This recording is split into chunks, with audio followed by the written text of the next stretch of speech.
보시는 대표님들 대부분이 기업체를 운영하시는 대표님들이다 보니까 기업에 맞는 특별 공제 사항들도 있지 않을까 생각하실 것 같거든요. 그 부분에 대해서 설명 부탁드리겠습니다. 네, 그러니까 우리 개인 재산뿐만 아니라 이제 내가 운영하는 회사에 대해서도 이제 상속이 일어났을 때 혹은 그 전에 이제 증여를 할 때 우리가 이제 특례 같은 것들이 있죠.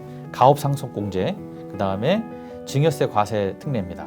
이 두 가지는 너무 귀가 따갑게 들으셔서 잘 알고 계시겠지만 최근에 이렇게 많이 제도가 바뀌었어요. 바뀌었다는 건 뭐냐면 막 머리가 어지러운 수준이 아니라 좋아졌다는 얘기입니다.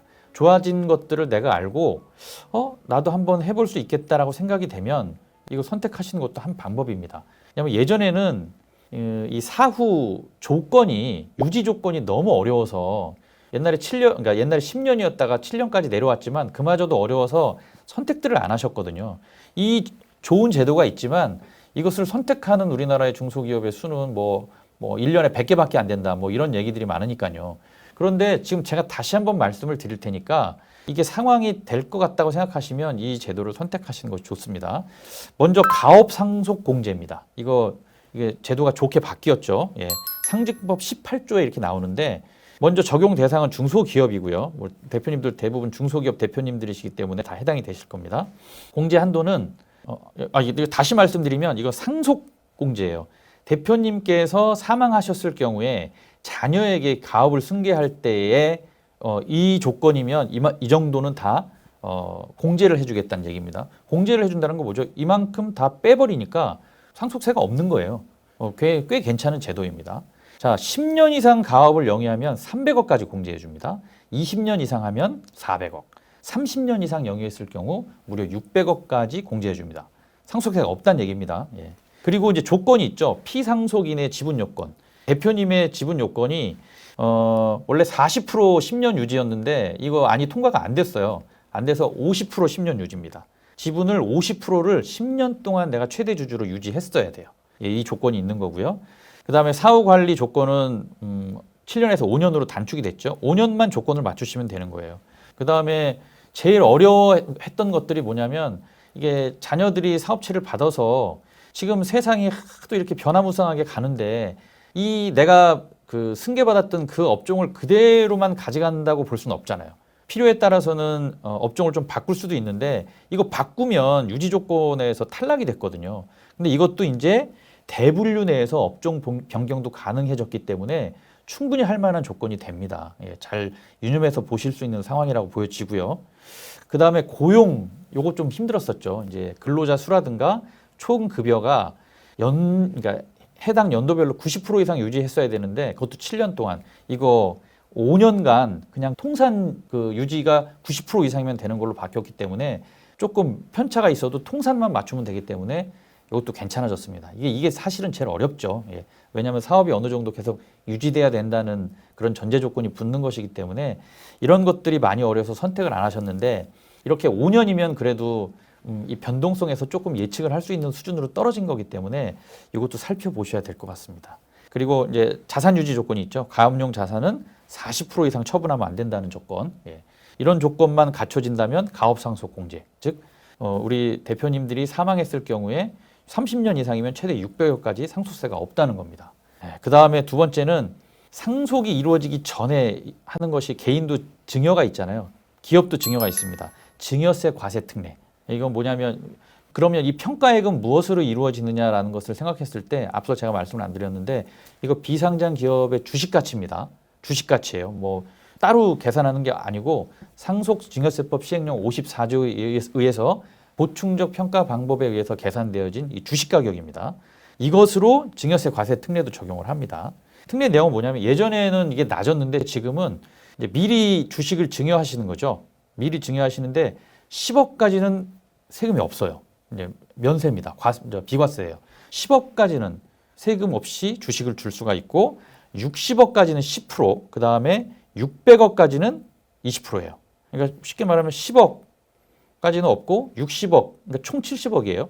60억까지는 10%, 그 다음에 나머지 이제 530억이 남죠. 530억에 대해서는 600억 한도 내에서 이제 20%. 증여세율이 원래 높잖아요. 이 정도 가면은 그냥 한다면 이거 다 최고세율인데 세율을 과세 특례예요, 특례. 이렇게 해서 증여세 과세 특례 조건도 많이 완화됐어요. 예전보다 금액이 커졌기 때문에 이것도 우리가 유념해서 해볼 수 있는 좋은 제도일 것 같습니다. 그래서 가업 상속 공제하고 증여세 과세 특례는 조건이 좀 좋아짐으로 인해서 지금 뭐 소수의 기업만 이것을 신청하고 하다가 또 이제 다시 뭐 환수당하고 그런 일도 많으셨는데 지금은 잘 살펴보시고 5년이면 조절을 좀 할 수 있는 수준으로 들어온 것 같습니다. 그래서 잘 유념해서 이 두 가지도 좋은 방법 중에 하나로 선택지가 될 수 있을 것 같습니다. 네, 특례 사항들도 기업 대표님들께서 유의 있게 계속 확인을 하셔야 될 것 같네요. 근데 보면 그 건투에서 보면 예측치 못한 펀치를 맞았을 때 KO를 맞잖아요. 대표님들도 아마 그러신 것 같아요. 이렇게 예측 가능한 부분에 대해서 미리 준비하시고 내용들을 하시지만 좀 놓치기 쉽고 근데 반드시 주의해야 되는 그런 공제사항들 부분들 미리 챙겨야 될 것들이 있는데 그런 상속 재산이 있다면 어떤 것들이 있을까요? 네, 그냥 우리가 대략적으로 이제 예측들을 하게 되죠. 예, 개인 부동산 자산, 금융 자산 얼마, 그 다음에 회사의 기업 가치 얼마에서 우리가 머릿속에 이제 상속세가 얼마 나올 것이다. 이제 사전에 계산을 하게 되겠죠. 근데 우리가 생각지도 못한 상속 재산들이 툭 튀어나올 경우가 있습니다. 우리가 예상을 못했다는 거는 이거를 감안하지 못했다는 건데 그런 것들을 한 세 가지만 말씀을 드리려고 합니다. 첫 번째가 보험이에요. 보험금이죠. 예, 보험금은 이제 보험금 지급 사유가 발생하면 받는 거죠. 보험 사유가 그러니까 뭐 사망하면 사망보험금이 나오잖아요. 가령 예를 들어서 대표님이 10억의 이제 종신보험 같은 것을 가입하셨다가 사망하면 10억이 나오게 되잖아요. 이 보험금은 상속 재산에 포함이 될까요? 안 될까요? 갑자기 여쭤보면 이렇게 헷갈려들 하십니다.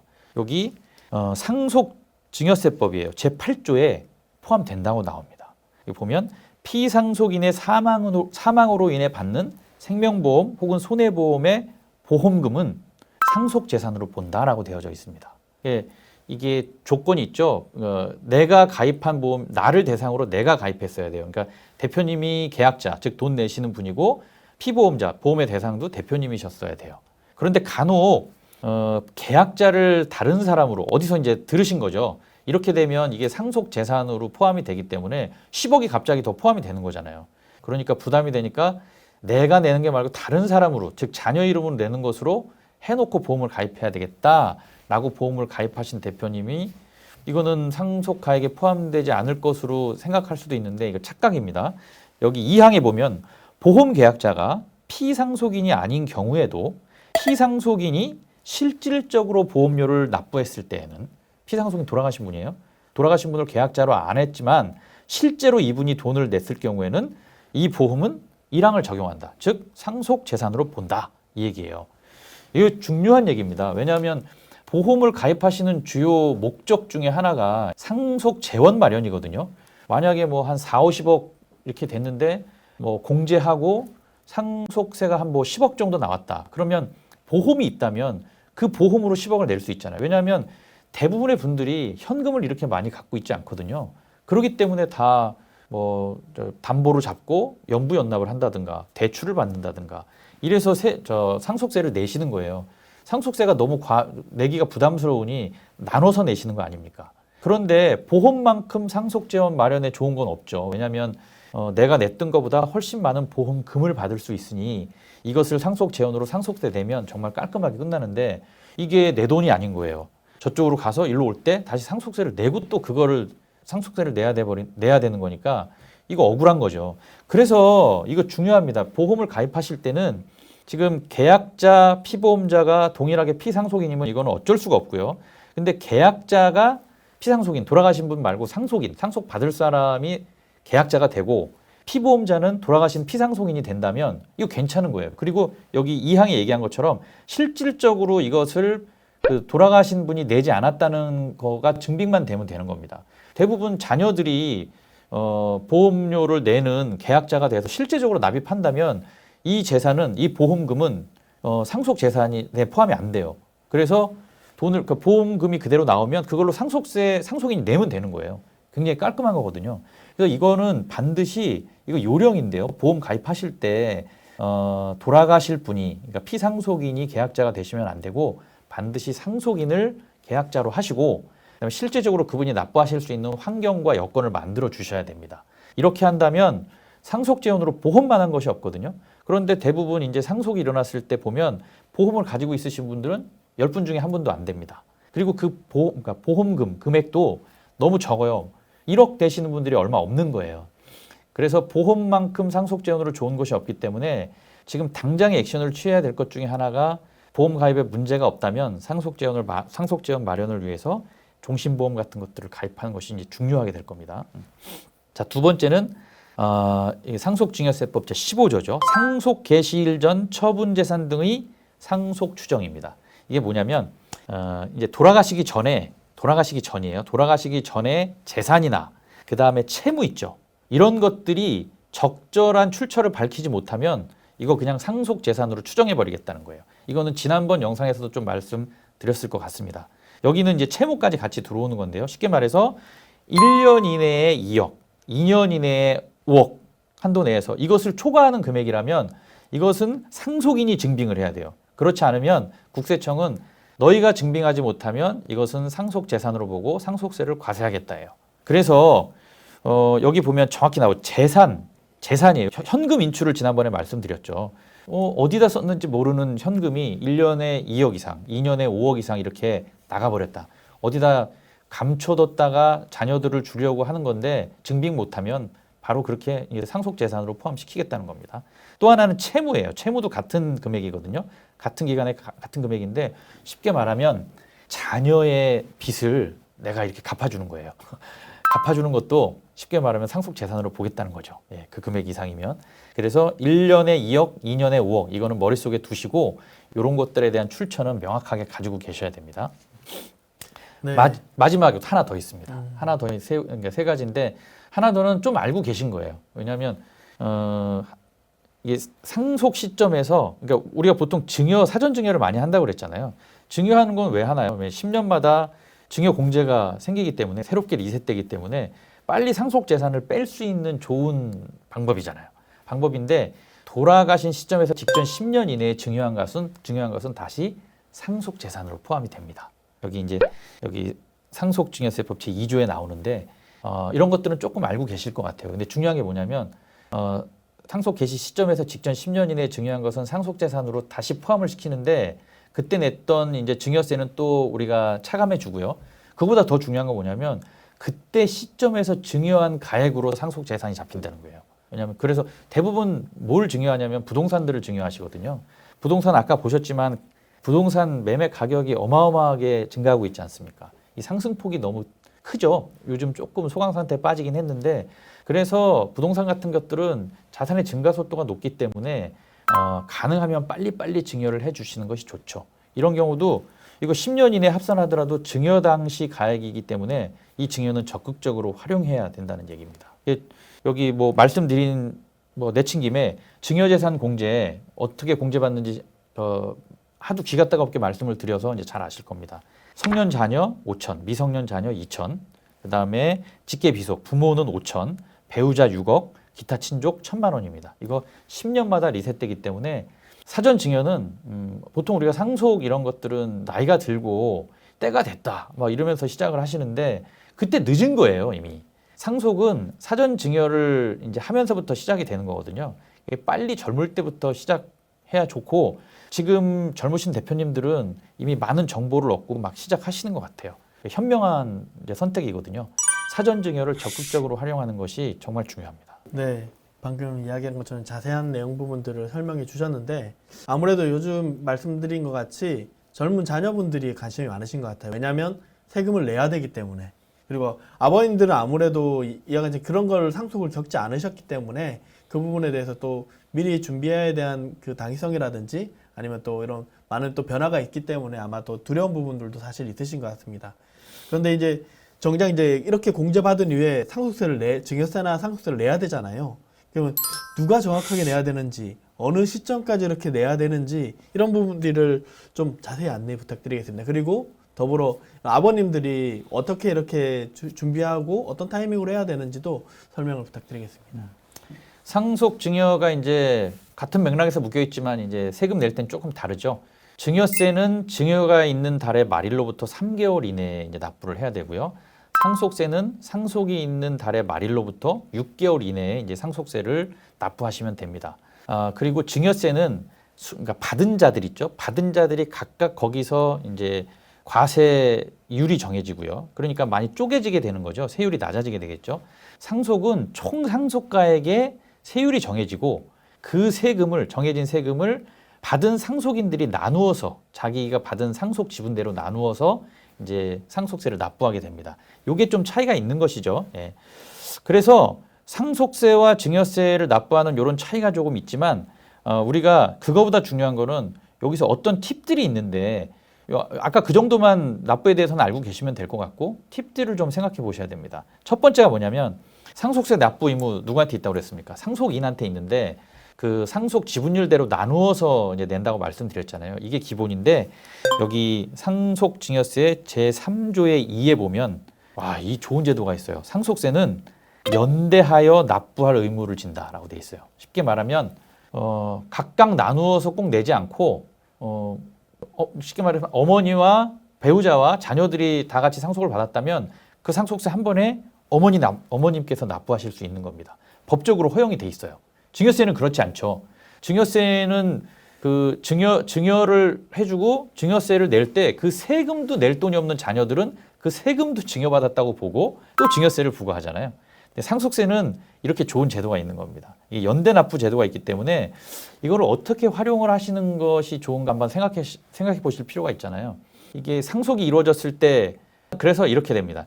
계속 자산이 증가하는 부동산 같은 것들은 자녀들이 상속을 받고 현금 재산은 부모님이 그러니까 배우자가 상속을 받는 거예요. 그래서 미리 자산이 올라갈 것 같은 그 부동산 같은 것들은 미리 상속세를 내고 이제 자녀들이 확보를 하면 되는 것이고 배우자의 상속분은 또다시 자녀들에게 이제 상속이 돼야 되기 때문에 이 상속분을 줄이는 것도 문제거든요. 그래서 상속분을 줄이려면 이게 법정 상속 지분도 크잖아요. 그래서 뭐 이렇게 좀 적게 받기도 하시는데 아무튼 이 배우자는 현금, 금융자산을 주로 상속을 받는 거예요. 그래서 상속세를 이분이 다 내버리는 거죠. 그러면 상속 재산이 줄어드는 효과도 발생시킬 수가 있는 겁니다. 나중에 자녀들이 낼 상속세도 감소시키게 되는 거죠. 그래서 이 상속세 연대 납부는 적극적으로 활용하시는 것이 좋다. 나중에 이제 실제로 상속이 일어났을 때 그 금액들을 보고 이렇게 전략적으로 간다면 추후에 상속세를 또 줄일 수 있는 좋은 방법이 됩니다. 어차피 뭐 상속세를 줄이는 거는 사전 증여를 통해서 줄이는 거지만 상속이 발생하고 나서는 줄이기는 어려워요. 더 커지지 않게 하는 것이 중요하기 때문에 요 연대 납부 잘 활용하시면 좋을 것 같고요. 또 하나는 앞에서도 계속 말씀드렸는데 이제 연부연납이라는 제도죠. 상속증여세법 제71조. 이게 뭐 예전에도 있었지만 이게 더 늘어났어요. 이렇게 좀 나눠서 더 낼 수 있게 좀 편의를 봐준 거죠. 왜냐하면 금액이 너무 커지니까 이것에 대한 부담이 높아지는 거죠. 여기 71조에 보면 여간 상속세는 10년, 증여세는 5년 동안 분할하여 납부할 수 있다라고 돼 있습니다. 이럴 경우에는 납세 담보는 제공을 해야 됩니다. 그냥 할 수 있는 게 아니라 납세 담보를 제공하고 조건도 있어요. 2천만 원 이상, 그 다음에 1회에 1,000만 원 이상 낼 수 있는 상황이 돼야 되기 때문에 아주 소액을 갖고 연부연납하는 것은 말이 안 되고 어느 정도 기준이 있다는 겁니다. 거기에 연부연납을 하시게 되면 공짜로 안 해주겠죠. 이거 이자 있습니다. 현재의 연부연납 이자는 약 2.9% 정도 됩니다. 이자가 있네 그러시겠지만 시중 이자보다는 훨씬 낮은 것이기 때문에 어쨌든 한 번에 내야 될 거를 나누어 내게끔 어떻게 뭐 혜택을 주고 거기에 대한 대가를 받는 거기 때문에 이거는 감당하셔야 될 문제라고 보여집니다. 2.9%입니다. 이렇게 해서 연부연납이라는 제도도 많이 사용하면 좋을 것 같아요. 지금 대부분 막 그렇게 사용하고 있을 거예요. 왜냐하면 한 번에 낼 상속세 재원이 없어요. 그렇기 때문에 우리도 이 제도를 적극적으로 활용하고 그 다음에 재원을 마련하는데 아마 전략을 세우실 때 재원을 마련하는데 초점을 두시면 좋을 것 같습니다. 네, 이렇게 말씀해 주신 사항들을 미리 잘 대비해서 마련하신 분들도 있으시겠지만 이거를 마련하지 못하고 준비하지 못해서 체납을 하는 경우도 많이 있으신 것 같아요. 그런 것 같은 경우에는 나라에서 또 어떤 조치가 취하는지 개인의 어떤 불이익이 어떤 부분인지 기업은 어떤 또 불이익이 있는지 설명 부탁드리겠습니다. 네, 우리가 이렇게 늘 걱정하고 염려하는 가산세 얘기죠. 예. 상속세 및 증여세의 가산세 종류도 국세청 홈페이지에 가보면 친절하게 안내가 되어져 있습니다. 우리가 예전에 얘기했던 뭐 납부불성실, 신고불성실 이런 것들에 대한 내용이 있는데 뭐 신고불성실이라는 게 뭐냐면 불성실이란 말이 좀 말이 그랬는지 지금은 무신고 가산세로 명칭이 바뀌었습니다. 무신고 가산세가 여러 가지가 있는데 그냥 너무 많이 알면 머리가 아프시니까 내가 신고하지 않았는데 나중에 이것이 신고해야 될 건으로 뭐 어떻게 보면 판정이 났다, 발각이 됐다. 그랬을 경우에는 신고하지 않은 가산세는 20%입니다. 즉 내가 내야 될 세금의 20%가 무신고 가산세예요. 가령 예를 들어서 내가 한 5천만 원 정도 상속세가 나왔다. 그런데 그냥 신고 안 했어요. 원래 내야 되는 건데 신고를 안 했다. 그러면 무신고 가산세 몇 프로라고 그랬죠? 20%죠. 5, 20. 1,000만 원을 무신고 가산세로 내셔야 된다는 겁니다. 또 하나는 이제 그러니까 신고를 안 하고 이렇게 시간이 지났죠. 뭐 1년이 지날 수도 있고 10년이 지날 수도 있습니다. 납부 지연. 옛날에는 납부 불성실이라고 했는데 지금은 납부 지연 가산세예요. 납부 지연 가산세가 어떻게 계산이 되어지냐면 쉽게 말해서 하루에 10만 분의 20입니다. 그러면 요거 계산해 보시면 0.022% 나오거든요. 그러면 1년 365일이죠. 365 곱하면 정확히 8.03%가 나와요. 대략 8%라는 얘기죠. 그러면 내가 이게 안 내다가 10년 뒤에 이게 문제가 됐다. 그러면 신고 불성실 가산세 20%에 납부 불성실이 8%면 10년이면 80%잖아요. 그러면 대략 100%네요. 100%면 내가 낼 세금의 한 배를 더 내는 거예요. 그러면 5천만 원 아까 말씀을 드렸는데 5천만 원 낼 거를 10년 동안 신고도 안 하고 납부도 안 한 것이 이제 어떻게 보면 발견이 됐다. 그러면 1억을 내셔야 되는 거예요. 그럼 5천만 원을 얘기했기 때문에 적지 이 금액이 크다면 이런 데 문제가 되지 않도록 이거는 전문가와 잘 상의하셔서 이것을 제대로 신고해야 되는 건지 아니면 신고 안 해도 무방한 것인지 이것을 분류하는 것도 사실 중요하지 않습니까? 전문가와 같이 상의하셔서 이것들은 정리하시는 것이 매우 중요하다고 볼 수 있겠습니다. 네. 아마 대표님들이 많이 준비를 해야 될 것 같고 내용 부분들이 혼자서는 아마 좀 버거운 부분들이 있으실 것 같아요. 네. 이런 대표님들을 위해서 마지막으로 당부의 말씀 부탁드리겠습니다. 네, 뭐 당부라기보다 제가 12월 6일이에요. 12월 16일이면 토요일이죠. 토요일 날 이런 기사를 봤습니다. 여기 주간 동아에 나왔는데 한국 부자들 호주, 아랍에미레이트, 미국, 캐나다로 이민 러시 이렇게 나와 있어요. 이게 부자들이 지금 외국으로 이민을 가고 있다는 기사인데 이 내용을 읽어보면 사실 더 서글픕니다. 여기 보면 첫 번째 내용이 어떤 얘기를 하고 있냐면 10억을 줄 테니까 감옥살이를 하겠냐 이렇게 설문을 했대요. 우리 대표님들이라면 어떻게 하시겠습니까? 10억 줄 테니까 감옥 갈래? 라고 하면은 받으시겠습니까? 이게 사실은 이게 굉장히 애매모호한 질문일 수도 있는데 대부분 이게 50% 이상이 10억 주면 감옥 가겠다고 선택을 하는 거예요. 그것도 젊은 사람들이. 여기 뭐 2018년 법률 소비자 연맹이 대학생을 대상으로 했을 때 51%, 2019년에 흥사단에서 고교생을 대상으로 했을 때 57%, 2020년에 법률 소비자 연맹에서 대학생을 대상으로 했을 때 뭐 45%. 이게 대략 다 50% 이상이 그 돈 주면 감옥 가겠다예요. 아까 말씀드린 것처럼 이게 어떻게 연결되어지냐면 이게 뭐 대략 한 50억 정도 상속 가액이 나오면 한 10억 정도 상속세가 나올 거잖아요. 공제 빼고 어쩌고 하면 이 10억 안 낼 수도 있는 곳이 있다면 우리 사업을 하시는 우리 여기 부자들이라고 표현했는데 사업가들 가겠다는 얘기를 여기서 이제 하고 있는 거거든요. 그래서 국제 투자이민 컨설턴트사 헨리 앤드 파트너스가 순자산 100만 달러 이상, 지금 환율로 아까 1290 얼마니까 대략 이제 13억 정도 되죠. 이 자산가들을 대상으로 이민 관련 자료를 이제 공개를 했어요. 보면 이민 제일 많이 한 나라, 이 부자들이 이민 제일 많이 한 나라를 봤더니 중국이 13,500명, 2위는 인도 6,500명, 3위 영국 3,200명, 4위 러시아 3,000명, 5위 브라질 1,200명, 6위 홍콩 1,000명, 7위 한국 800명이에요. 한국 800명. 우리나라가 인구가 적어서 그렇지 이 율로 따지자면 중국의 13,500명보다 훨씬 높습니다.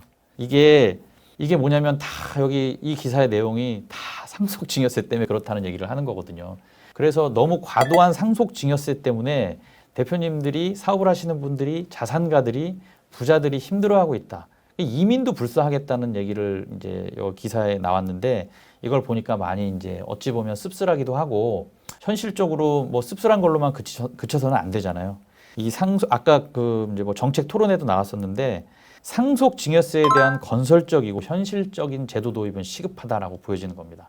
왜냐하면 물가도 많이 올랐고 소득도 많이 올랐는데 이 우리 상속 증여세율이 이렇게 아까 말씀드린 상속 증여세율이 정해진 게 2000년이라고 합니다. 그럼 벌써 23년 흘렀잖아요. 변동이 없이 지금까지 오고 있는 거예요. 공제 제도는 조금 변동이 있었지만 너무 지금 적죠. 특히 배우자 공제 6억에 대해서는 이것은 뭐 2배 이상 늘려야 된다는 얘기도 다수 많이 나오고 있고요. 각종 공청회에서 이런 얘기가 많이 활발하게 얘기가 되고 있는데 아직 법안으로 뭐 되거나 통과된 것은 없어요. 그렇기 때문에 지금 막 이런 분위기가 형성되면서 조금 변화가 있으리라고는 이제 예측을 좀 해보고 바람이기도 하지만 해보는데 현실적 제도 도입이 시급하다라고 말씀을 드리고 그렇다면 이제 마냥 우리가 뭐 목 길게 빼들고 이제 기다리고 있을 수만은 없기 때문에 현 제도 하에서 바뀌더라도 우리가 잘 상속 증여에 대해서 대비를 해야 되잖아요. 우리가 뭐 이민을 가지 않을 상황이라면 여기에 맞게 또 우리가 대응하는 것이 필요하니까 뾰족한 수가 있는 것은 아닙니다. 대표님 상속을 잘 하기 위해서는 첫 번째가 사전 증여예요.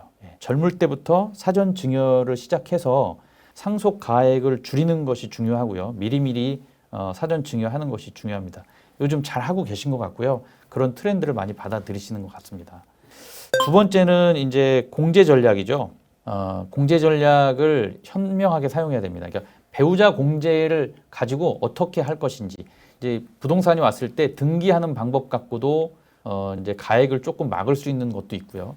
아까 말씀드린 대로 법정 상속분이 아닌 다른 방법을 통해서 이렇게 배분을 달리해서 하는 방법들이 있기 때문에 이거는 이제 일어난 거기 때문에 사전 증여와 같은 그런 효과는 없습니다. 그런 임팩트 있는 효과는 없는데 뭐 이 정도밖에 없는 거죠. 이미 벌어지고 나서는 늦기 때문에 1번은 사전 증여, 2번은 공제 전략 이것들이 중요할 것 같다는 생각을 합니다. 그래서 우리 대한민국에서 사업하고 계시는 많은 대표님들 뭐 이민만이 답은 아니니까요. 예. 그 마음은 충분히 이해하지만 마음을 뭐 잘 정리하시고 지금 우리나라의 제도도 조금 바뀔 수 있는 여지가 있다고 보여지니 상속세 지금 점점 폭증하고 있는데 상속증여세도 마찬가지죠. 거기에 맞게 잘 알고 잘 대비하는 것이 중요할 것 같다는 생각이 듭니다. 오늘 길게 좀 말씀을 드렸는데 좀 어려웠던 부분들 다시 알고 싶은 부분은 이제 돌아가셔서 다시 한번 자료 보면서 한번 체킹을 해보시고 먼저 아는 것이 중요한 것 같아요. 이제 인지하고 이게 남의 얘기만은 아니구나. 나에게도 다가올 일이구나 라고 인지하시고 현명하게 잘 대비하는 것이 좋을 것 같습니다. 네.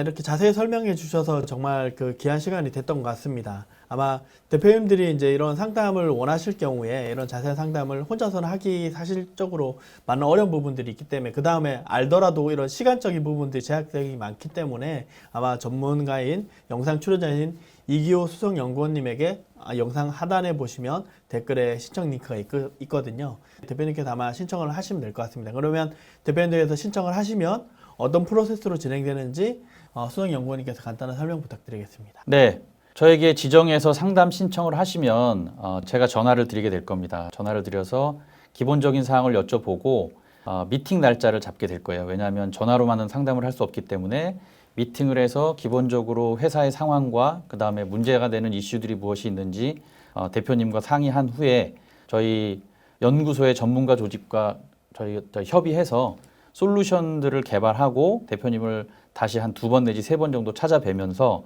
대표님의 문제를 해결해 드리는 컨설팅을 진행하게 될 겁니다. 최근에 지정해서 많이 요청을 해 주셨는데 앞으로도 계속 많이 신청 부탁드리겠습니다. 감사합니다. 네, 감사합니다. 세금 걱정 없이 자산을 늘리는 대표님이 있는 한편 평생 모은 자산이 세금 때문에 절반으로 줄어드는 대표님도 있습니다. 무엇이 이런 차이를 만들까요? 세금 지식의 차이 때문이 아닙니다. 회사가 실적이 없기 때문도 아닙니다. 물론 인맥이 없어서도 아닙니다. 그것은 특별한 정보와 실행력의 차이 때문입니다. 사실 큰 자산을 소유한 분이나 존경받는 가업 승계를 이룬 회장님들 세금 걱정 없이 노후를 즐기는 자산가들도 모두 특별한 절세 솔루션을 활용했습니다. 17명의 전략세무사와 10,000개 이상의 솔루션 경험을 통해서 성공적인 절세 솔루션의 공통점을 찾았습니다. 대표님도 행복한 자산가가 될 수 있습니다. CEO를 위한 절세 솔루션 상담은 지금만 무료로 신청이 가능합니다.